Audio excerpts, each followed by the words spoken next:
बच्चों, कल अपन ने यूनिट फर्स्ट कंप्लीट कर ली थी। आज यूनिट जो सेकंड है आपके थर्ड पेपर की डेवलपमेंटल बायोलॉजी की वो स्टार्ट करेंगे। पहले मैं इस यूनिट के बारे में थोड़ा सा ब्रीफ कर दूं। इसमें जो मुख्यतः अपन अध्ययन करेंगे वो है एक तो रिप्रोडक्टिव साइकिल, प्रजनन चक्र, जिसमें स्ट्रेस साइकिल, मेंस्ट्रुएशन साइकिल के बारे में अध्ययन करेंगे। Event of fertilisation, mechanism of sperm transfer, polyspermy, preventing mechanism, errors in fertilisation and significance of fertilisation, parthenogenesis and evolution of viviparity. ये अपने मुख्य टॉपिक इस यूनिट सेकंड में रहेंगे। आज जो स्टार्ट कर रहे हैं अपन वो है आपके रिप्रोडक्टिव साइकिल। जो आपके फीमेल में, स्तनधारियों के फीमेल में ओवरी में जो चक्र नियमित रूप से चलते रहते हैं उसके अंडाशय में, वो जटिल प्रकार के होते हैं और ये न्यूरो एंडोक्राइन सिस्टम जो होता है सामूहिक रूप से उन के द्वारा नियंत्रित होते हैं। इन चक्रों को ही मतलब प्रजनन के दौरान अपन कह सकते हैं, रिप्रोडक्शन के दौरान जो दो साइकिल्स कंप्लीट होती है फीमेल में, उन्हीं को अपन इसमें कंसीडर करते हैं।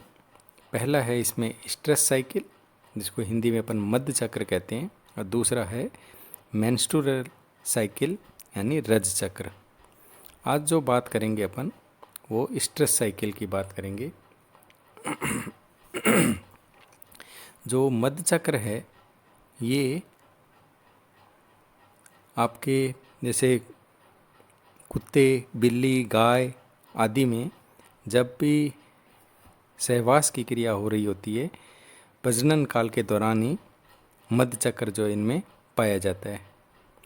और मध्य चक्रों की संख्या के आधार पे, जैसा स्लाइड में बताया गया है, इनको दो भागों में बांटते हैं। स्तनधारियों में जो मध्य चक्रों की संख्या के आधार पर दो श्रेणियों में अपन इसको बांटते हैं। पहला है आपके मोनोस्ट्रेस, दूसरा है पॉलीस्ट्रेस।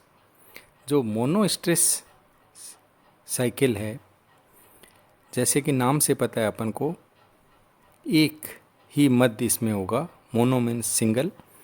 इन प्राणियों में एक प्रजनन काल के दौरान केवल एक ही मध्य चक्र जो है वो पाया जाता है, जैसा कि डॉग्स में, कुत्तों में होता है। उसको अपन मोनोस्ट्रेस के अंतर्गत लेते हैं। दूसरा जो है इसका पार्ट, जैसे पॉलीस्ट्रेस के अंदर, जैसे एक नाम से ही पता है अपन को कि पोली मीन्स अधिक, यानी एक से ज़्यादा। इन प्राणियों में प्रजनन काल के दौरान एक से अधिक मध्य चक्र जो है वो पाए जाते हैं। इनके एग्जाम्पल अपने को चूहा है, बिल्ली है, गिनी पिग है।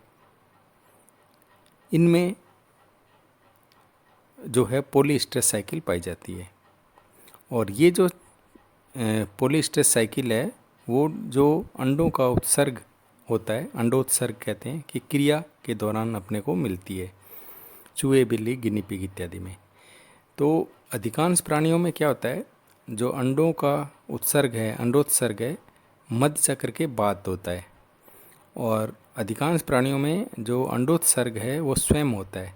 लेकिन कुछ प्राणी ऐसे होते हैं, कुछ अन्य प्राणी ऐसे होते हैं जिसमें मैथुन के द्वारा एक स्टिमुलस या उद्दीपन उत्पन्न होता है और फिर अंडोत्सर्ग की क्रिया जो है वो कंप्लीट होती है। तो मध्यकाल में जब मादा उत्तेजित अवस्था में होती है तथा मैथुन केवल इसी काल में ही सक्षम हो पाता है, इस काल में जो FSH है, फॉलिकल स्टिमुलेटिंग हार्मोन है, उसका स्राव अधिक हो जाता है और जो फॉलिकल्स होती हैं उसमें वृद्धि हो जाती है, फॉलिकल्स की वृद्धि होते ही एफएसएच का स्राव अधिक होगा और फॉलिकल जो पुटक हैं उनमें वृद्धि हो जाती है, जिससे जो अंडोत्सर्ग की क्रिया है वो संपन्न हो जाती है। अंडोत्सर्ग के पश्चात जो मैथुन की क्रिया होती है, कामोन्माद होता है, वो कम हो जाता है जैसे अंडोत्सर्ग हो जाएगा और प्राणी पुनः अपने सामान्य स्थिति में आ जाते हैं। तो मध्य चक्र में जो होने वाले परिवर्तन हैं उनका अध्ययन एक साइंटिस्ट हैं स्टोकोड ने और उनके साथियों ने किया था और इनकी 4 फेजेस में बांट करके उन्होंने अध्ययन किया। अपन एक एक फेज़ की बात करेंगे। जैसा इसमें पहले मैं चारों फेजेस जो मैंने स्लाइड में मेंशन कर रखे हैं इसके बारे में बता दूं। पहला होगा प्रो स्ट्रेस फेज, जिसको हिंदी में अपन को पूर्व मध्य अवस्था कहते हैं। दूसरा होगा आपका स्ट्रेस फेज। तीसरा है पोस्ट स्ट्रेस या मेटा स्ट्रेस और चौथा है डाई स्ट्रेस या ए स्ट्रेस फेज।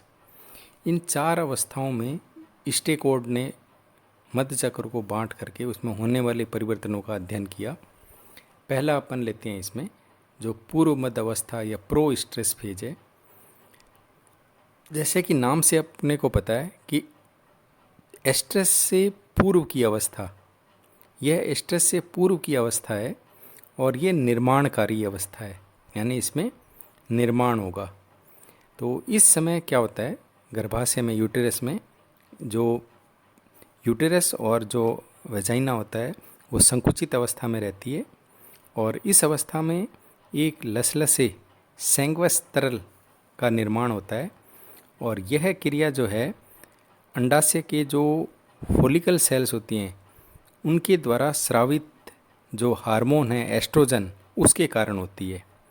यानी जो ये लिक्विड सैंग्वस तरल स्रावित होता है वो फॉलिकल सेल में जो एस्ट्रोजन हार्मोन स्रावित होते हैं उनकी वजह से होता है।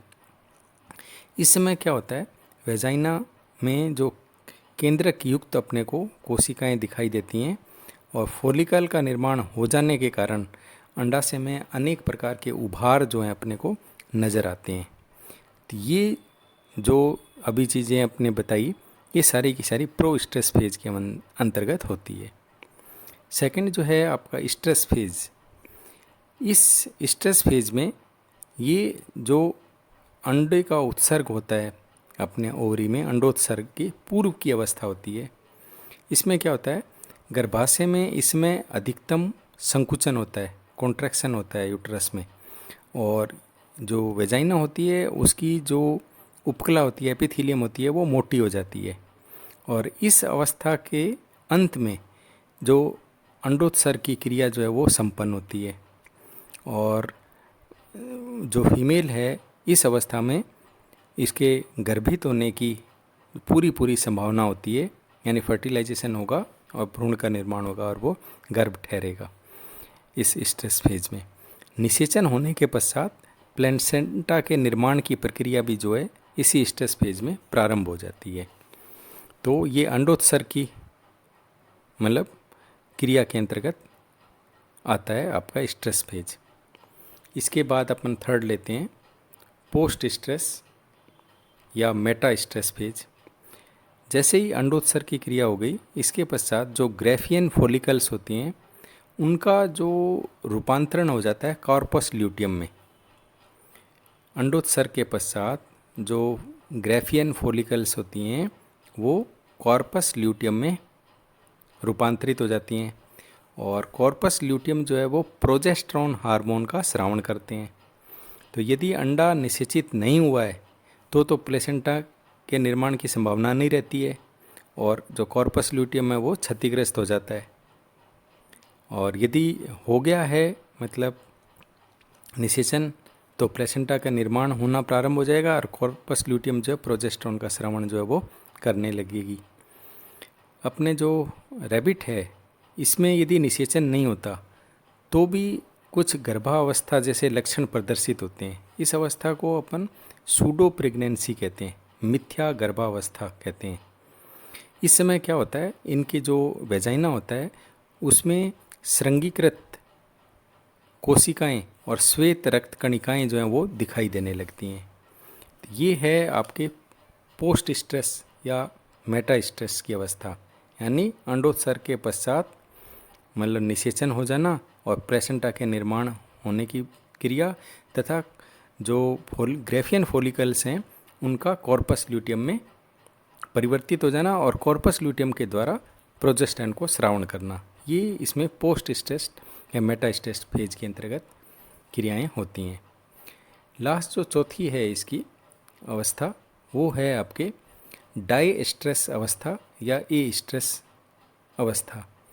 इसे डाई स्ट्रेस क्योंकि लास्ट की है तो इसको विश्राम अवस्था भी कहते हैं। एन स्ट्रेस अवस्था भी कहलाती है और विश्राम अवस्था भी कहलाती है। जिसमें भी अपने ये मोनो स्ट्रेस वाले प्राणी हैं, इसमें तो ये विश्राम अवस्था का काफ़ी लंबा काल, लॉन्ग पीरियड तक रहता है। लेकिन जो पॉली स्ट्रेस साइकिल वाले प्राणी होते हैं उनमें जो ये विश्राम की अवस्था है, डाई स्ट्रेस की अवस्था है, वो छोटी होती है, पीरियड उसका समय होता है।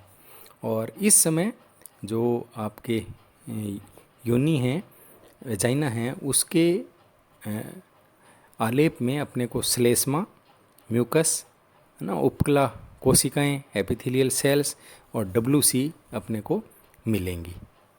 आज अपन ने इन चारों अवस्थाओं को के बारे में और मध्य चक्र के बारे में बताया। आगे के लेक्चर में आप लोगों को इसमें मध्य चक्र में होने वाले जो मॉर्फोलॉजिकल और फिजियोलॉजिकल चेंजेज हैं जो स्ट्रेस साइकिल के दौरान होते हैं उसको विस्तृत रूप से लेंगे। थैंक्स बच्चों।